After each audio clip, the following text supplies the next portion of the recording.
Hey guys, so today's video a little different from my usual, but I'd like to do more stuff like this, just like outdoor camping stuff in general. But yeah, so I'm kind of out here by Kokanee Provincial Park in British Columbia, Canada, and it's at a place called Sasquatch Lake. And yeah, I'm doing a little solo weekend camping out here. Um, It's a high elevation lake. There's lots of beavers, owls, dragonflies, birds, squirrels. Squirrels woke me up all morning. But yeah, there's a beaver dam over here, and yeah, it's pretty wild out here. It's like a rainforest, right? So I drove up here last night at like, I don't know. I didn't get here until like 11:15. Um, yeah, it's about an hour from my place, and yeah, it's really wild out here. It's awesome. I'm very quiet. And last night, I heard some weird noises, but like I heard some owls. I'm not sure what type of owls off in the distance. And then I heard some like type of like almost loon sounding thing, but it wasn't a loon. So I don't know. I'm gonna try to see if I can get that recorded tonight because I was gonna do last night, but they're kind of really far off, so I wasn't sure if I'd get a good um thing or not, recording or not. But yeah, we'll try again tonight. Yeah, no, just chilling. Needed to get out away from town for a while now, away from home. Homestead's good, but you gotta branch out a bit. But yeah, no, this is a really nice spot up, kind of by Nelson, BC, sort of. So it's really, yeah, you gotta drive quite a bit to get here, just to the Nelson area in general. Um, but it's super nice. I would recommend visiting. It's so nice. Um, but yeah, no, it's very what you would call squatchy out here. If you know me, I'm kind of have a like a interest in the subject of like Sasquatch or whatever. I don't even know if I'm gonna post this right away because there's just so much like ridicule and like I don't know. I guess I'm used to getting made fun of. I don't really care. But like so I'll probably just post it anyways. But yeah, no, it's it's a controversial topic. It's been known as taboo. People like back in the day at least, it was kind of seen as like a joke a lot of times, but we're finding out some weird things now with like the the UFO thing, and I think some other weird things are going to come out in the next few years, in my opinion, just with the way that things are going. Um, and this is something that I'm kind of interested because, well, yeah, first of all, I've heard about it my entire life, and I've had a kind of interest in it my entire life, and it always made sense to me that like if there were to be a undiscovered animal of some type still out there, it's like large or whatever, it would be probably intelligent enough and elusive enough to keep away from us, which would fit the description of like a higher primate maybe, but I don't know. It's not just that. Like there's tens of thousands of reports from all around the world. Really, there's like certain regions, but in North America alone, I think there's like at least 10,000 reports. And the thing is, like, yeah, a lot of them could be chalked up to misidentification or lying or whatever. But like, first of all, you never really gain anything for lying about something like that because it's just people would make fun of you really like if you said something like that. They call you like crazy or drunk or whatever back in the day, right? But it's funny if you talk to like I don't know. I grew up with a lot of indigenous people in Manitoba, which is also a very big hot spot. People don't know up in the Interlake region. Um, yeah, no, they're adamant about it. They know about this stuff. You know, the thing with science, mainstream science now is they're saying, oh yeah, we need to heed indigenous knowledge and like all this stuff, and it's like, well, you're just gonna like pick and choose kind of thing. You're gonna poo poo something that you have no idea about, because the problem with me, I have a lot of criticisms of mainstream scientific community, but one of them kind of lies in coming to a conclusion when you actually haven't done studies on something, right? Or you haven't like done enough studies to like rule something out, like more or less. Because every scientist, well, not every scientist, there's actually a lot of scientists like interested in the subject, but a lot of the mainstream scientists are, yeah, at least the older kind of ones, they're kind of closed-minded to it, I think. But there are also people like Jeff Meldrum, John Bindernagel, rest in peace, Grover Krantz, rest in peace, like all these different anthropologists and wildlife biologists who take the subject seriously and think, yeah, these things could exist. Like, why just rule it out? And oh yeah, to go back to my point, there was uh, just that I don't think that you should rule something out if you haven't done the studies on it. Really, like we have a new understanding of like DNA and stuff. And I guess the thing for what a lot of people are saying about this is that, if these things are a reality, then they probably are like 99.8% DNA that we have, right? Or something like that. Like, subject gets weird because it's like, is it an animal or is it a person, right? I kind of lean to more towards they're like a primitive person or primate, kind of maybe like between an orangutan and a human somewhere, but like giant.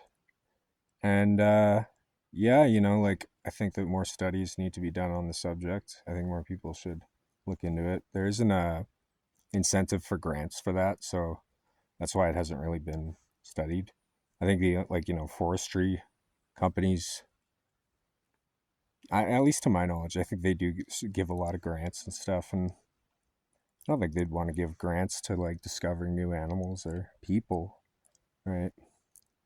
Talk about people. There's like uncontacted tribes all throughout Brazil, and um, Canada is just like almost like I think yeah, it's probably more vast than Brazil.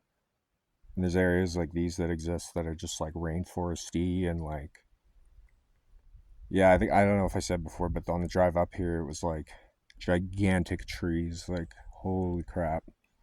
I'm gonna drive down in the morning during the daytime and get a good video or good video of everything because there's like mountain lakes I was passing on the way up here, very narrow roads, weeds and berry bushes that we get down in the valley.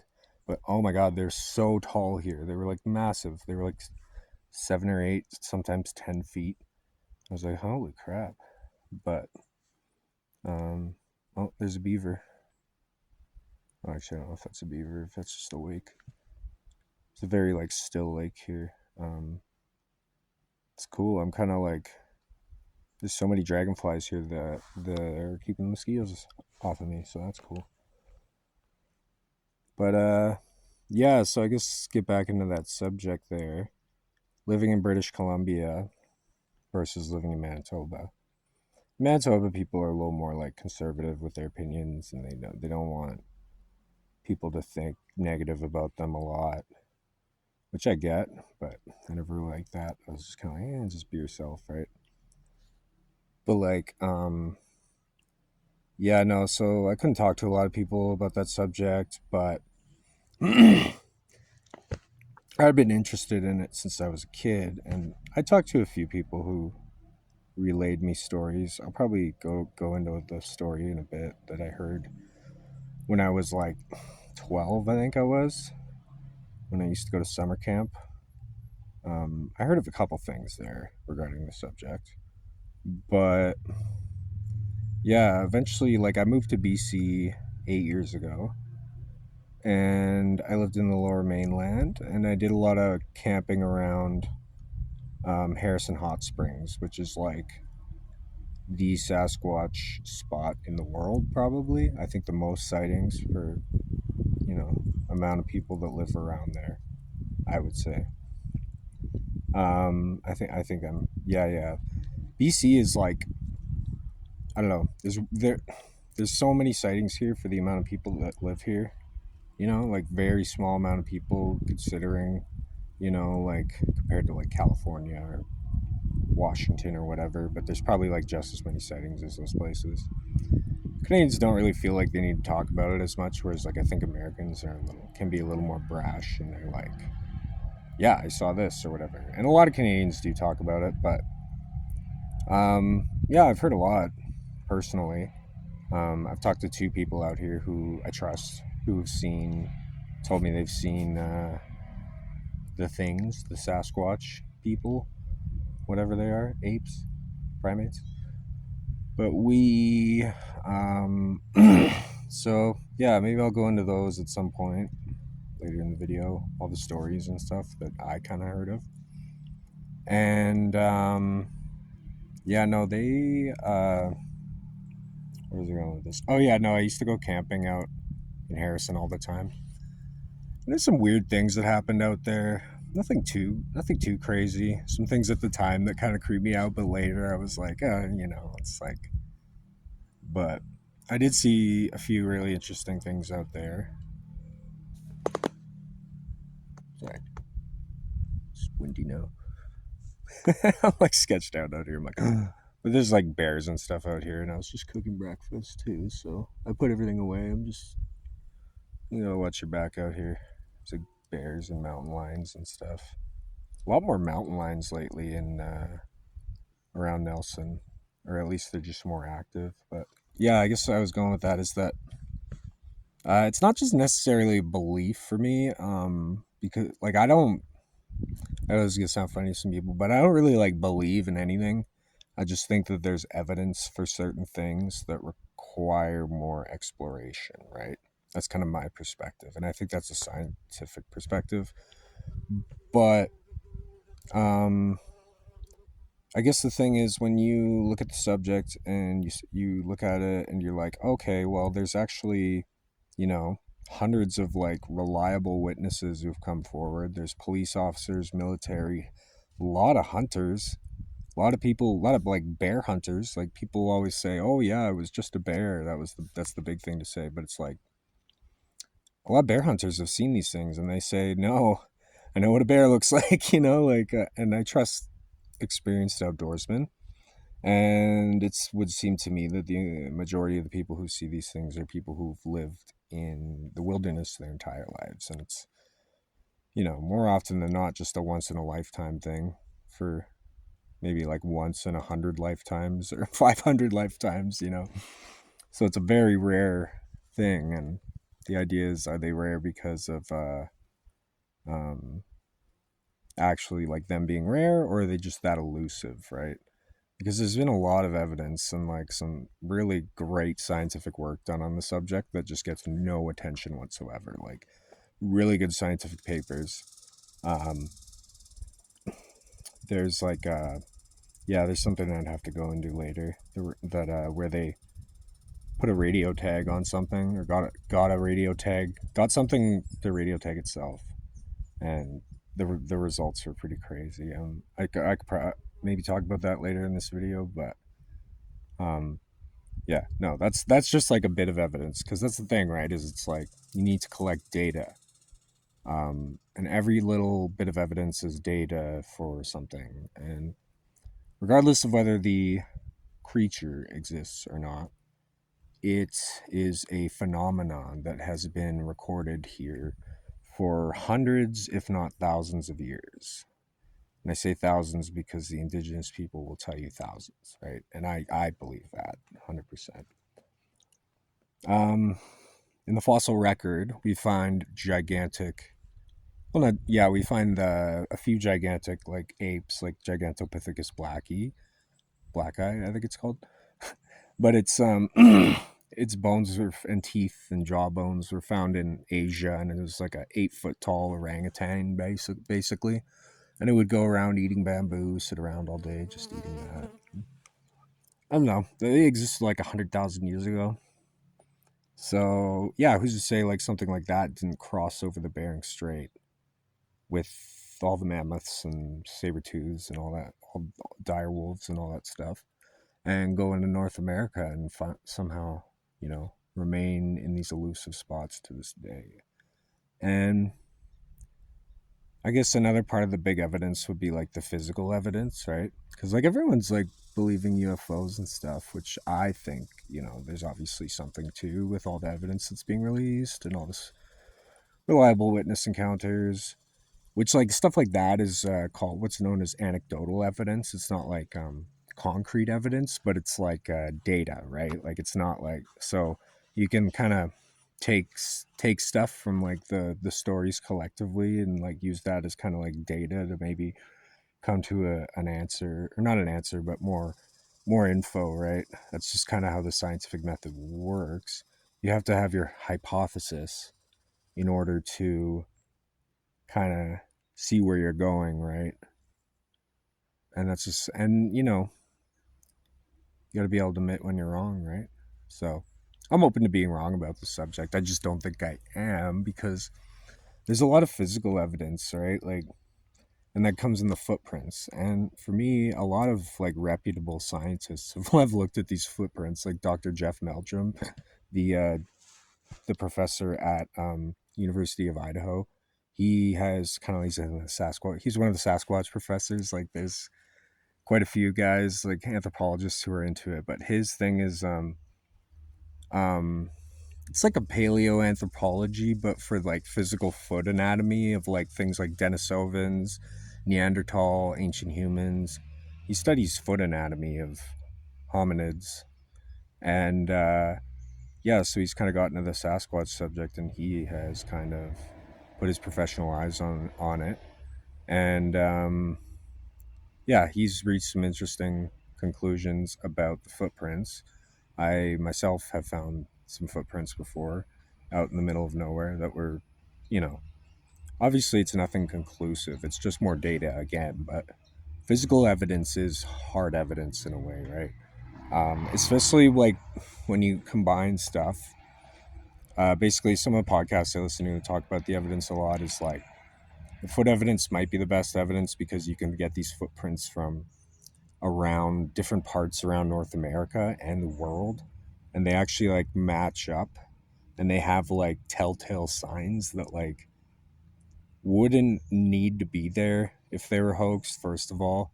But secondly, it's like, again, if you have a reliable like witness who finds these footprints, gets them casted in the middle of nowhere, right? And their reputation is at stake. It's like, I don't know. It seems weird to me that so many people would lie about such a obscure thing if it is, you know, fake. But yeah, so I've always been interested in the subject. I think it's cool. That it keeps the subjects like this kind of keep the world wondrous, right? Like there's definitely a lot more for us to discover out there. There's new animals discovered every day. Um, and we honestly haven't really explored that much if you think about it. Like, not even like, not so much these days too. Like back in the Voyageur days, sure, but like these days, like northern Canada is, it's so vast. There's nothing there.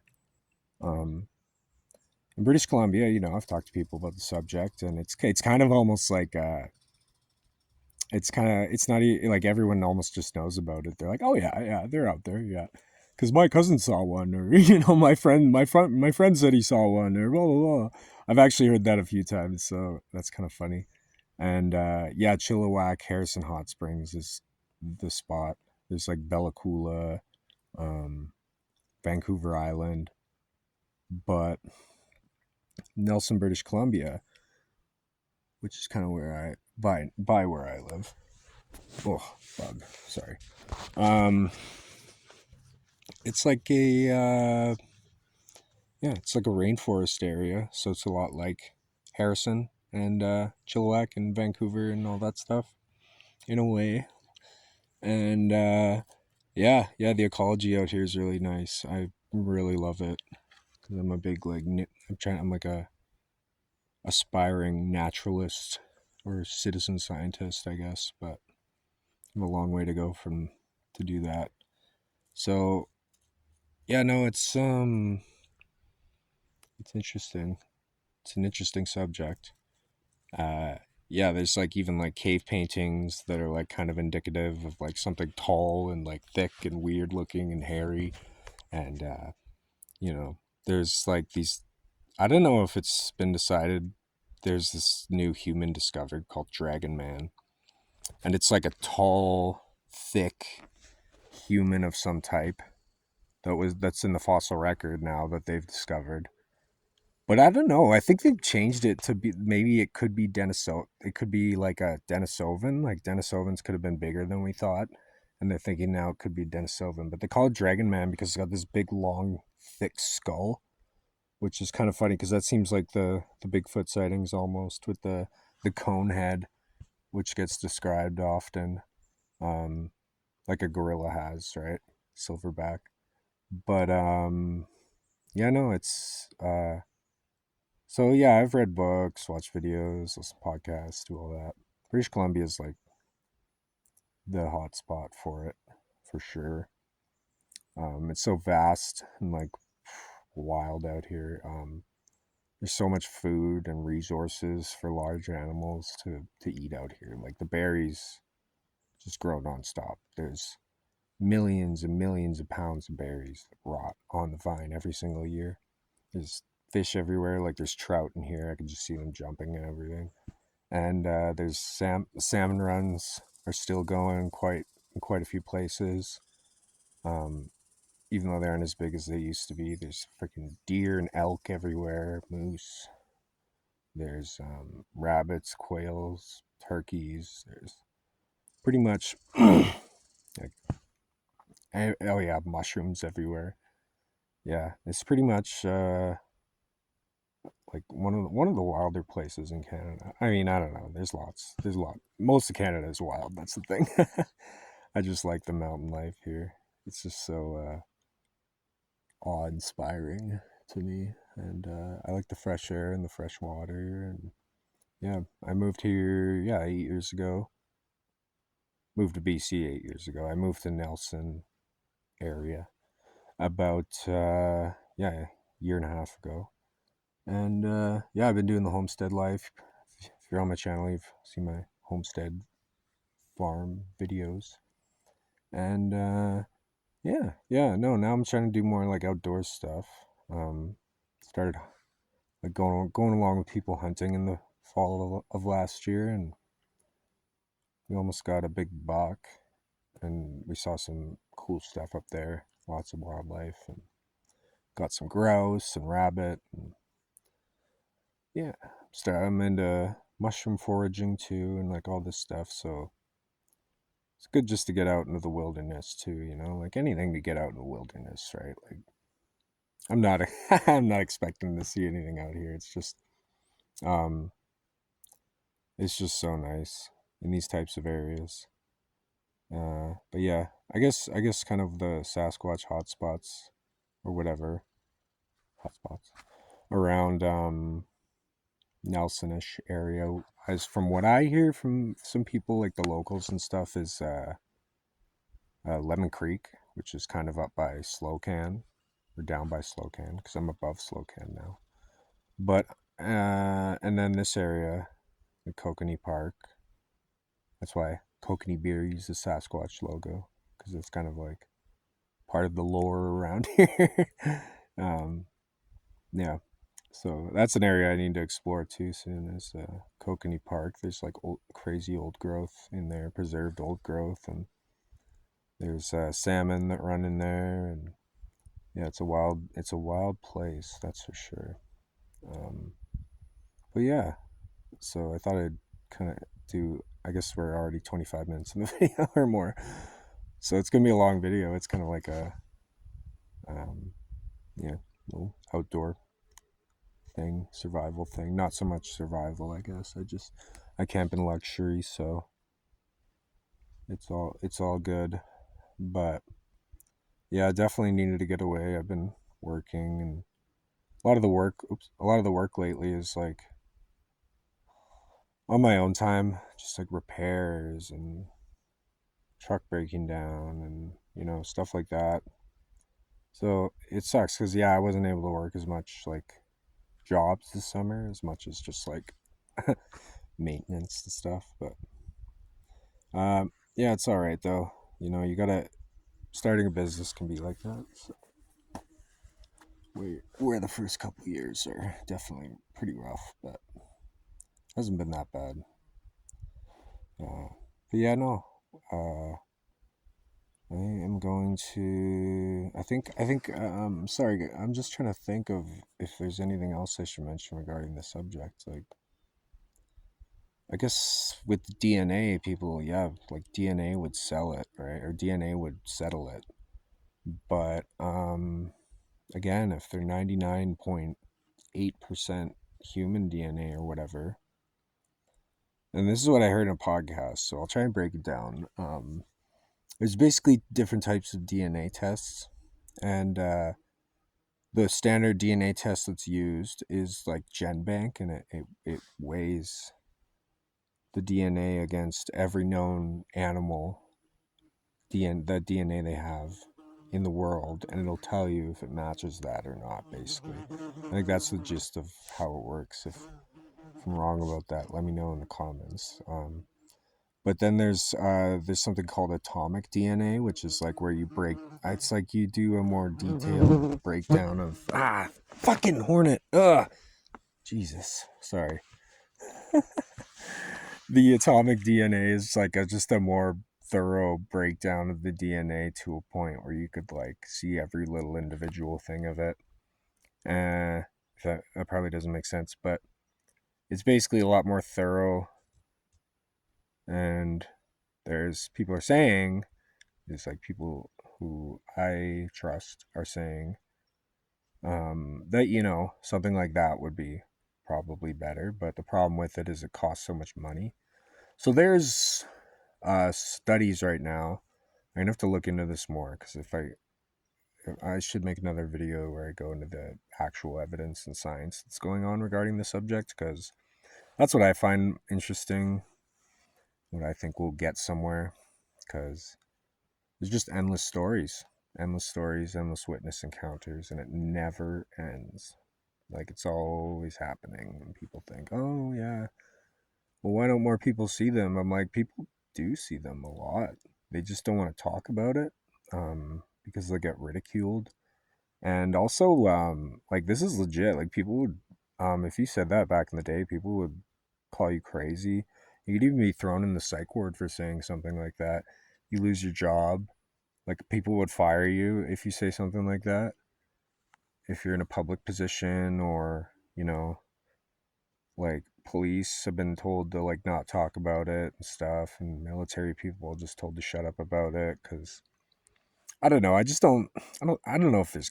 I don't think there's a cover up. But what's the point of acknowledging something that you can't control or do anything with, right? Because they're just. If they do exist, I'll probably just skip saying if they do exist, just because. Yeah, that would get repetitive. But that's kind of where like the hypothesis lies for me. Yeah, if they would, then what would be the point of them bringing light to it until it actually, becomes something like public, right? They've only admitted this UFO stuff like in a couple, like 4 years ago or something, and it's incredible, but it's not getting any attention compared to a lot of other things like Trump and COVID and all this shit. They just like go on about, but all this crazy shit has happened in the past few years, like actual crazy stuff, like regarding like geopolitics, but also just like, I don't know, the UFO thing is crazy to me. Just all the evidence they have for that now in the form of radar data, videos, fucking like they have everything in the military, and they're slowly releasing it. So it'll be interesting to see where that goes. But for me, people are so quick to believe like aliens from another dimension are coming to visit us, or aliens from another galaxy are coming to visit us, which, who knows? Maybe they are. But, and then they don't believe in, or they don't think something like Bigfoot is possible but I think that something like Bigfoot is more scientifically plausible than, um, like things traveling from other galaxies and other dimensions, because that's all just like physics and stuff, which is like real, but like we don't even have like a relative understanding of yet. I mean, we do, but uh it's a lot of assumptions. I'll just say that. It's a lot of assumptions. And it's beyond the realm of measurability in a lot of senses, at least for now, because it's something that, oh, you see a light in the sky and it flies away, like take a video of it, the video quality shit.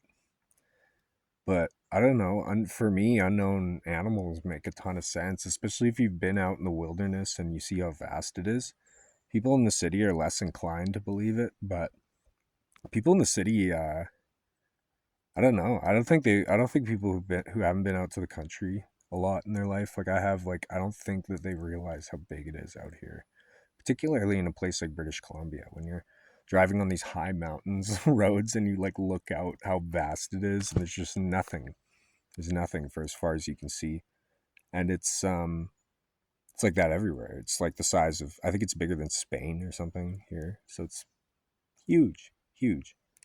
And then you talk about places like Russia, just like twice the size of Canada. Anything could exist up there. Like, um, I guess, yeah, there's another wildlife biologist who is from South Africa, and he wrote a few books, but he does research on elephants and stuff. And he started Gareth Patterson.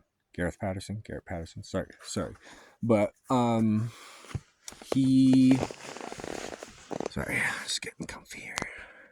He wrote some books about elephants. I think it's called Beyond the Secret Elephants, and it's basically how he discovered this this undiscovered herd of elephants in South Africa. It was like 70 forest elephants that were like, they weren't out in the plains, they were hiding in the woods, and nobody knew about them. All these giant elephants. And additionally, in his book, he had to write about this because, sorry, I got a pouch in. But he had to write about this because he has seen and talked to many people who've seen some type of upright walking primate in South Africa that gets seen on the roads by the locals. And he saw it a few times and he writes about it.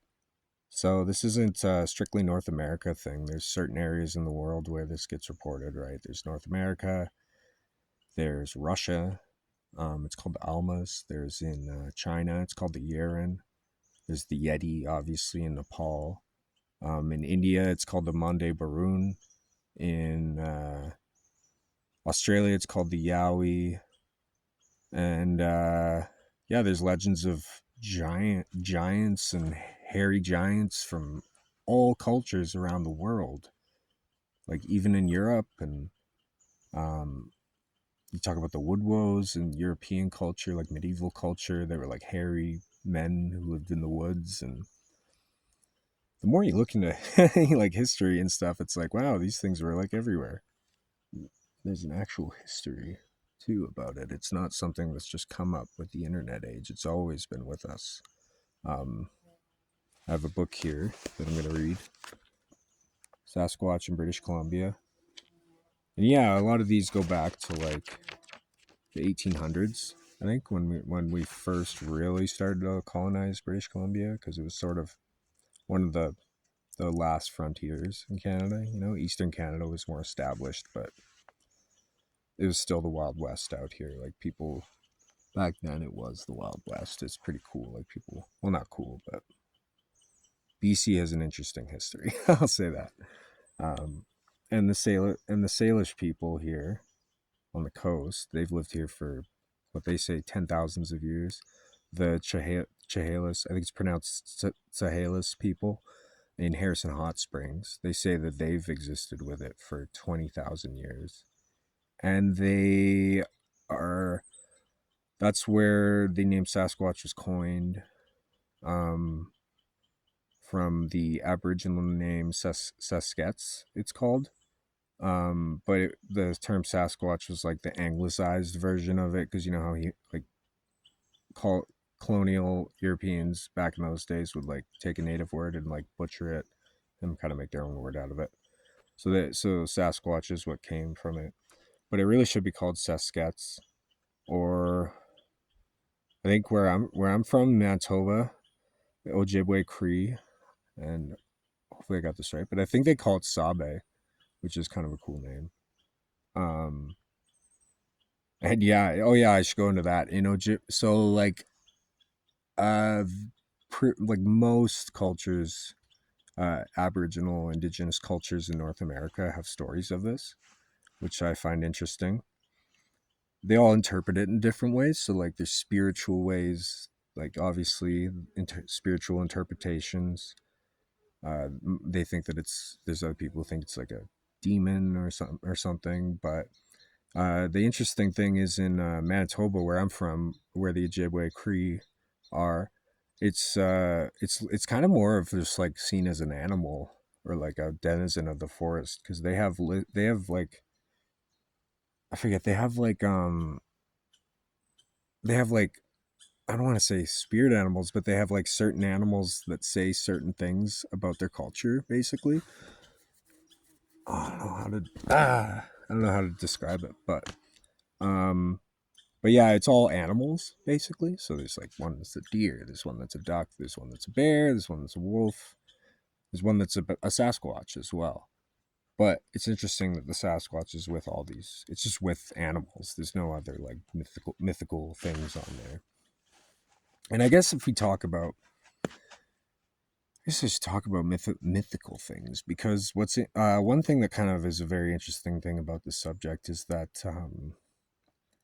human interpretation of reality, right? So a lot of scientists say, oh, there's too many crazies involved with the subject. There's too many people who say it's like a spirit or a interdimensional being or something. But so here's the thing, is that humans interpret the world in a certain way for eternity. Like that's how we, like most people for throughout time would interpret things, by saying that they're spiritual, right? Especially large charismatic like animals, like in everywhere in North America, like the bear is a sign of like a spirit. Like a lot of people think that if you see a bear, it's a spirit of your dead loved one coming to see you. It doesn't mean that a bear isn't real just because humans have attributed spiritual or you know paranormal, whatever, attributes to it.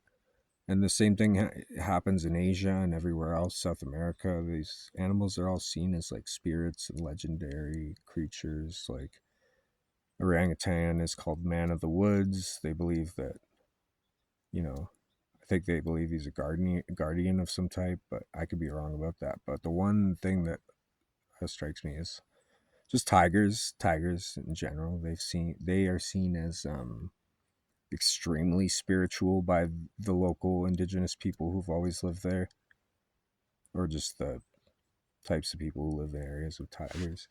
Yeah, they're seen as they can jump in and out of different realities, and they can jump between the spirit world and the real world. And for me, it's like they can disappear with a flash of an eye. They can stun. They can freeze you. They can hypnotize you. Those are all legends with tigers, right? And I guess the thing about that is, yeah, they can't. I don't think that they're doing that. We don't. We know tigers exist, right? And what they do and don't do. We studied them, but they are extremely fast. So that could be like how they disappear, right? They're so fast and explosive. They can pretty much disappear. That's how we're interpreting it, right? They also are extremely camouflaged. So if they're camouflaged and they can jump in and out extremely fast and silently, maybe it does seem like it's jumping in and out of the spirit world because you can't see it. It's right there, right? Until it's too late. Scary. I'm glad there aren't tigers in North America. Although I did have that close encounter with a mountain lion, which I made a previous video about. So if you haven't heard about that, you should watch that video. Um, yeah, and then so tigers as well is something that I guess one more thing we can go into with the hypnosis aspect. There's this new thing in science that we're discovering called infrasound, and it's basically a low frequency that can be made by certain animals and now like machines, like we've made developed instruments that can do it. But it's used in the wildlife world by like megafauna, so like large animals, and the tigers use it to stun their prey. So like they can emit a low frequency from the bushes and like basically stun an antelope and make it like anxious and like sick, like physically sick to its stomach is what people or is what tigers do to their prey, which is incredible. Whales use it, rhinos use it, elephants use it. And scientists think that it's how elephants can communicate with each other from miles and miles away, which is fascinating to me. But infrasound is something that we cannot hear. Humans can't hear. But it can actually have physical effects on us, physical, mental effects. It can stun us. It can make us sick to our stomachs. It can make us feelings of dread and fear and stuff. Um, and I guess another theory is that Bigfoot uses the infrasound because there are the legends of Bigfoot hypnotizing people as well. And maybe infrasound has something to do with that because we know tigers can do that. And it's just, everyone's like, oh my God, this is so crazy. But I'm like, guys, the natural world is really crazy. There's so much that we don't know yet. The fossil record is like a small percentage of what was actually existing in the world because only certain areas were able to preserve fossils like well. So like areas in the deep forest, for example, like nothing stays here, nothing fossilizes here. It all gets eaten within like a couple weeks, I would say. Maybe like maybe the bones stick around a little longer, but even porcupines and vultures and stuff, they'll eat the bones, right? And then like even the bones break down, and there's so much moss and moisture and rain here and bush. It's like, you know, there's stories in this book, and there's stories that I've heard of on podcasts too from witnesses, alleged witnesses. They say that they found bodies, but they were so terrified that they wouldn't like they didn't want to do anything because like you see a giant dead Sasquatch. I guess the indigenous folks in these stories, like they were all indigenous. Um, it's like a sign. It's like a bad sign, just to find something like that, like a very bad sign. So they didn't want to do anything about it. They weren't intent on cutting a piece of it off and bringing it with them, which is probably what I would do. As fucked up as that is, we need something. We need something to prove this, if it is real. I'm gonna not say that as much because yeah, that's the hypothesis. But yeah, it's very isolated out here. There is a family that's camping right by here, like couple I don't know, 30 meters that way, but so not like completely out in the wilderness, but it's pretty quiet out here. They left for the day. I cooked some breakfast, slept like a baby though, because oh my God, it's so quiet out here, and the air is so fresh, and yeah, it's so nice. But yeah, no, it's an interesting topic for sure that I think could be studied more. Um, there's lots of other stuff. They found ground nests where they're getting DNA from now, like kind of like ground nests built from huckleberry bramble on the kind, and they look a lot like gorilla nests that they found them, but they found them in Washington, right? They found so many of these things. Lots of evidence too. Handprints. It's not just footprints. It's handprints that they find. Um, there's also DNA they found in there that they're going to study more and more and put towards these atomic DNA tests. Like, there's a lot of samples that people are collecting now that, like, yeah, sure, most of them might not go anywhere, but maybe one of them will. And I guess my thing with the subject is, if you have 10,000 sightings around North America and 9,999 of them are hoaxes or misidentifications, even if one of them is real, well, that means it still exists, or it did exist, right?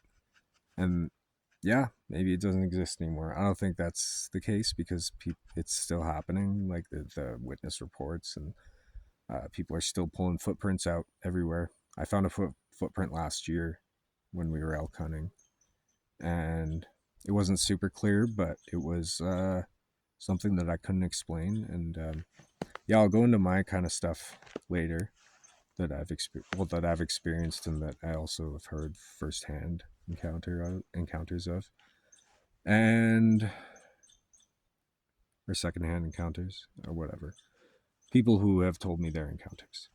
And there's other strange things too. I mean, like, I've seen UFOs as well a couple times out in Harrison Lake, which seems like there's a lot of, like, I don't know, the areas where you see weird things, you see other weird things apparently. Um, and Harrison Mills, Harrison Hot Springs, Harrison Lake would be a more accurate way because that's where I was. Was just it was weird. It was weird, you guys. And I have like friends who saw the same things out there at different times with the lights or the UFO or whatever it was. Not saying it's aliens, it's just unidentified flying object, right? Or I guess they changed it to UAP, which would be a more accurate thing to say, because it's unidentified aerial phenomenon, because we don't actually know if they're objects or if it's like some type of energy phenomenon like the northern lights or something else, right? Like, who knows? But I just wanted to talk about the subject a bit because, like, there's just so much to it, and it's just all the same thing over and over and over again. Same thing gets described like over and over and over again. You think if it was a hoax or fake, there would all be like different stories, right? Like, they would be like, "Oh, it talked to me," and there's a few stories like that. Like, obviously they're hoaxes, right? But I don't think all of them are hoaxes and misidentifications, just due to the witnesses who came forward, and very reputable people who had nothing to gain and everything to lose, right? So, yeah, kudos to people who come forward with their encounters, because it takes a lot of fucking guts to come forward with something and even talk about a subject like this. Like, I talk about stuff that people like roll their eyes at, right? But I don't know. Cliff Barackman, he's a Bigfoot researcher dude. He says, and this is true, is that the people who are the most skeptical typically are the ones who are the least familiar with the evidence. Because there's lots of evidence out there that you could, like, look up and research and read books about and stuff. And but yeah, no. So if you're unfamiliar that there is any evidence, if it's something that you've just known from like movies or TV, like most people, I think the average person has. Um, yeah, I used to be the weird kid. I was like reading. I guess I'm still the weird person, but I used to be like reading like all the UFO, lake monster, cryptid, Sasquatch books in the library when I was a kid. So I've always been interested in the subject, and it always made sense to me as somebody who studied, you know, like, I've been studying things like an encyclopedia for my entire life. Like it started with dinosaurs and animals, and then ice age like stuff, and um like mammoths obviously, and saber tooths and stuff, and cryptids and insects, wildlife, just everything, right? I've always been interested in it. And it makes sense that there'd be a few undiscovered animals left, particularly in the oceans, but also I just don't think it would be excluded to the oceans because we haven't explored enough of the land in the world to even know what's out there and what isn't. Like they're still discovering animals pretty much every day, like small animals, but like they discover new types of whales, they discover new types of deep sea animals all the time. But I think in northern Canada, northern Russia, Australia, South America, Africa, like there are places there that are so unexplored, right? Like so unexplored.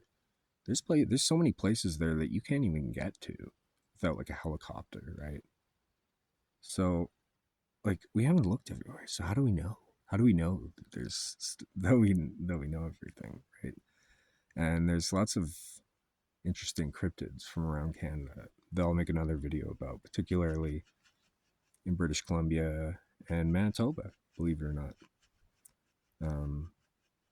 Well, I shouldn't say that there are cryptids there, but there are potential undiscovered animals. And yeah, if you don't know, a cryptid is a term coined by a guy from Winnipeg, actually.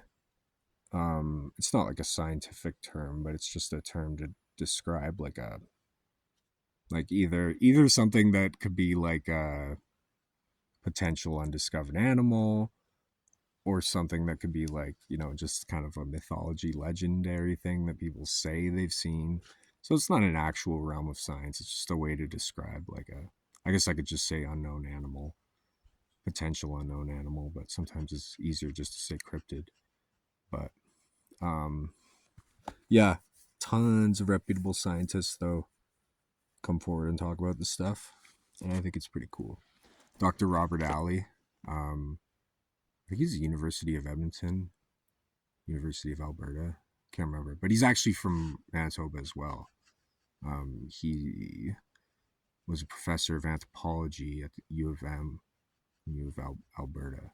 Now, I actually I bought his book and I haven't read it yet. Rain Coast Sasquatch, and it's all about the coastal Sasquatch stuff from Washington to Alaska, basically. So all along the coast, which is another place that's widely unexplored, and there's vast food resources, and yeah, it's just I don't know.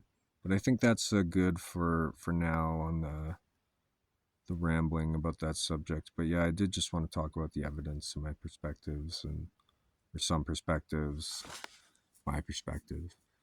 Uh, but yeah, no, that's almost just a brief thing on the evidence. There's actually more evidence out there, but I think that's some of the stuff that's more compelling to me personally that I can think of right now, unless I'm forgetting something. Um, but yeah, no, the world is mysterious, my friends. There's still lots out there to discover. So don't let geopolitics and stuff get you down. It sucks, but you can escape, man. There's things out here that are worth looking into that could make the world a better place. And I think that, you know, exploring the unknown is kind of part of, I don't know, it's just something that's always been fascinating to me. It's terrifying. Being out here last night was kind of scary.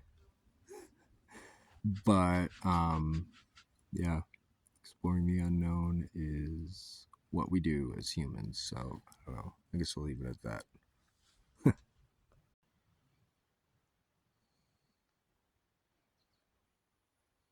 Yeah, went for a little walk here around the logging roads. They kind of just go on and on, but um, I'm gonna hop in the truck. I need to get some water, and I hear a creek down over there, and there's always lots of running mountain streams around here, which is cool.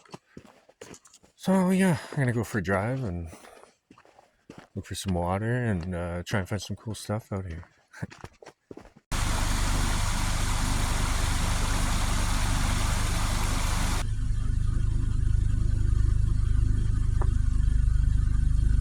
This little lake here.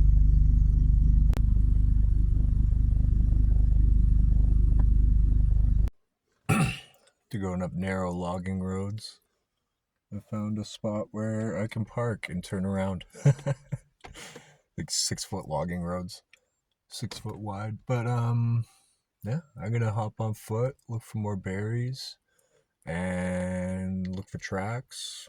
Kind of just check out the lake area here.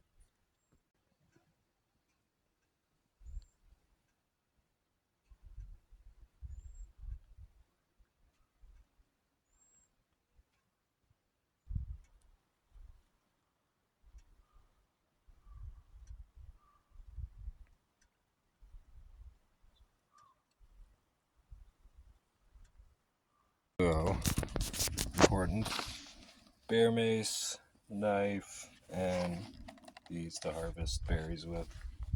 Falcos, the nice snips. All right, let's go. I think those are Saskatoons. Might be huckleberry, I don't know, but I know they're edible. Yeah, so I think because the seeds are in these, they're Saskatoons. We'll find out later once I'm back in service. I'm way out here. Fuck, just mad views out here though. Holy moly. Elderberries. There's a moose out here.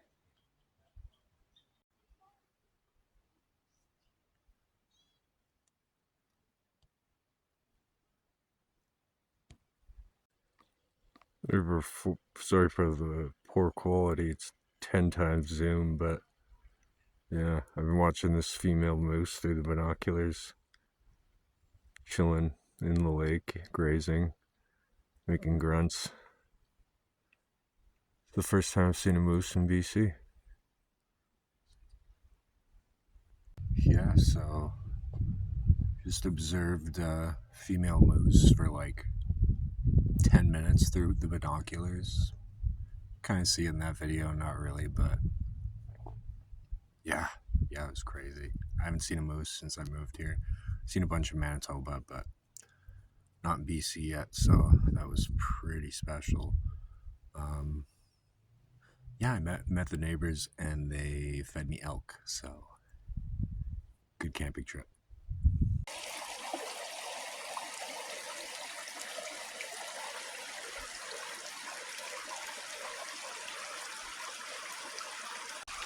Drove to get water today. I could have just walked down here and got it. Oh well, it's fun to explore. Yeah, what I thought were wild raspberries are actually salmon berries. Oh no, these ones aren't good. And they let me borrow their kayak. Well, it's like a paddleboard canoe type thing.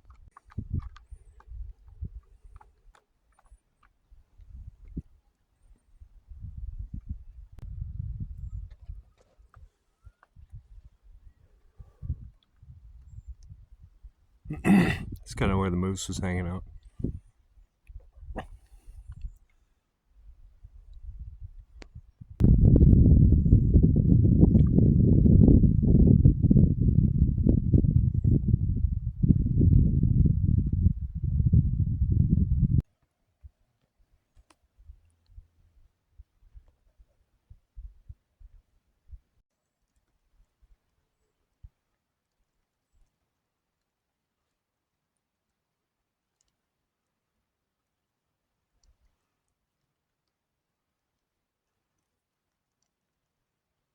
It's a mom and a baby moose.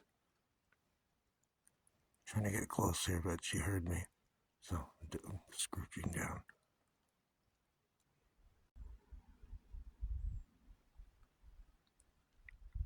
I'm gonna have to get a better phone.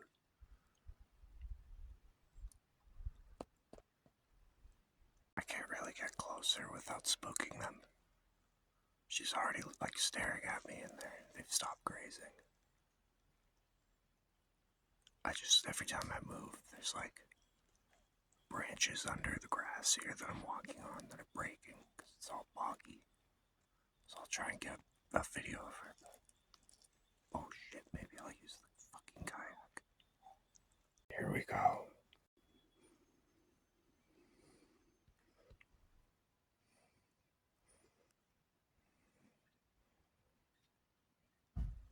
There's the goal. Alright, let's do this.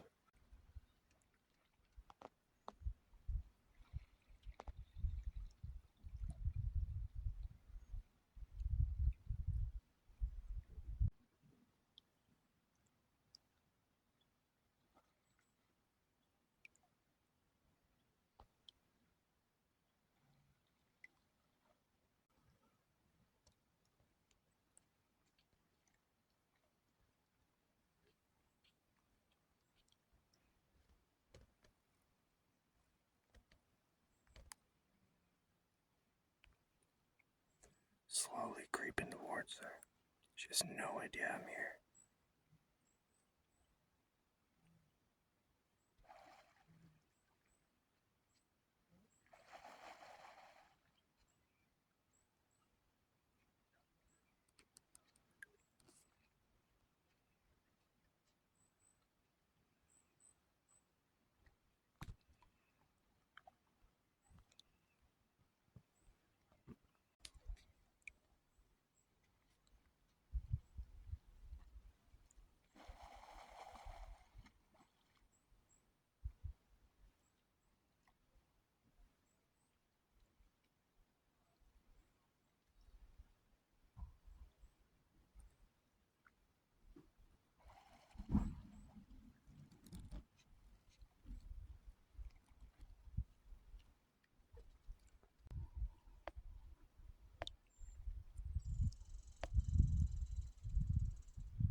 Beavers are out again.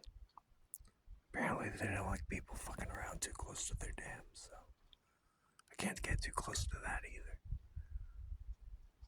Beaver will fuck you up.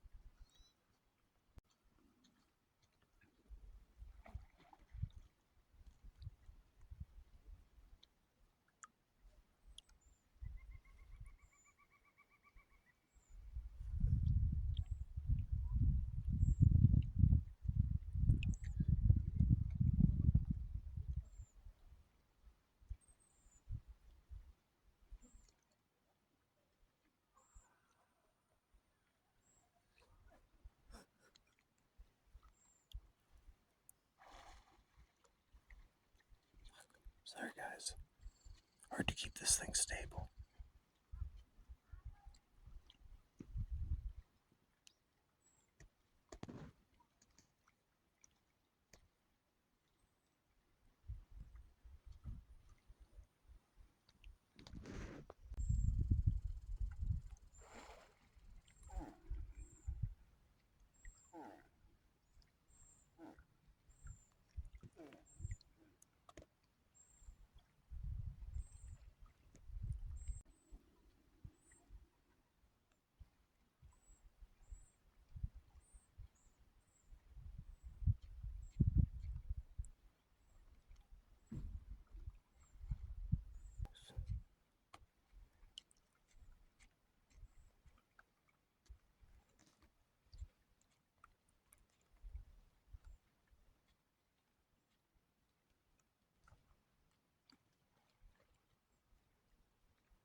and off they go back into the woods.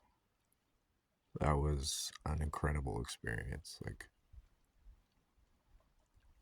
I thought I'd see, well, yeah, I mean, I've seen moose before, but that was just, I don't know, that was so cool.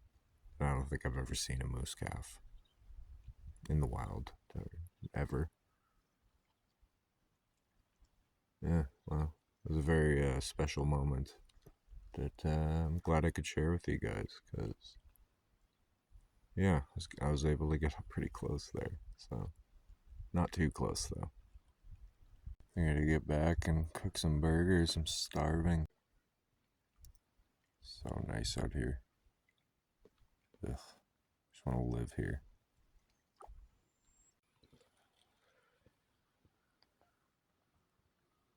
I heard a big growl or bellow.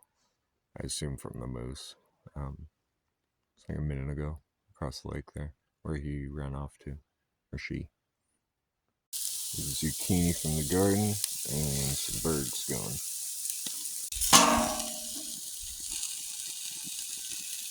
So, double beef burger with zucchini. Alright, I'm going to bed.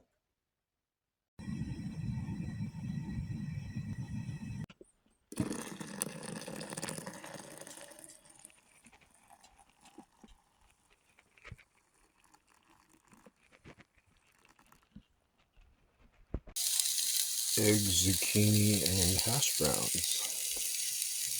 A little coffee with vanilla, cinnamon, and brown sugar. A little hot sauce on the brekkie. And got a nice little bit of Saskatoon berries. And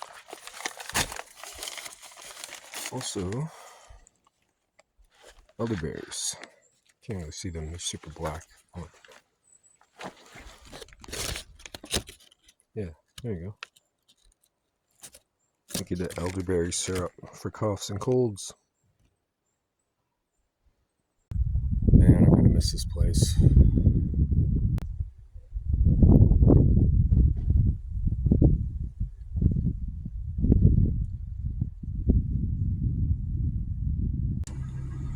Alright, and I'm off. Back packed up, fed, coffee, all that good stuff, nicotine. And we're back on the way down the mountain. I'm picking some berries on the way down, and I'm gonna hop in the lake and see if we can see any wildlife or anything. Yeah, headed into salmonberry jungle, and yeah, I've been collecting some salmon berries and more elderberries. Haven't seen too many Saskatoons, but it's a nice view too. Couple lakes on the way down I'm gonna hit up. So nice here.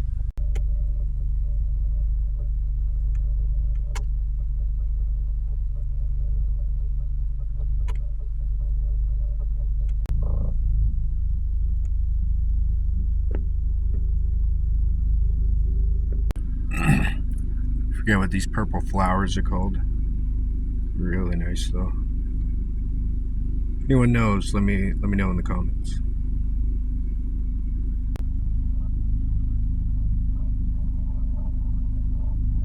There are some gigantic trees out here. Still got some old growth. Into the jungle.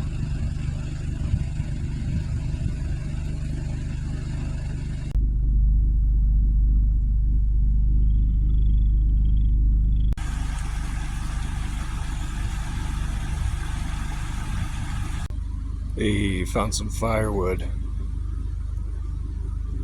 They're drying out the Saskatoons and the salmon berries for tea.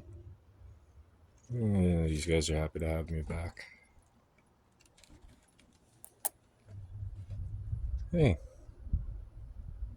Guys, back home now. It's a pretty awesome weekend. Yeah, I guess I just think, what is it?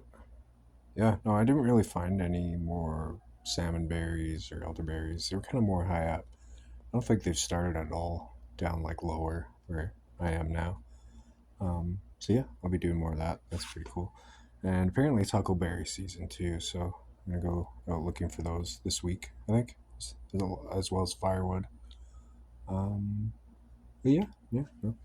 Enjoyed the video. Please like, subscribe, share, and comment. And yeah, see you next time. Cheers.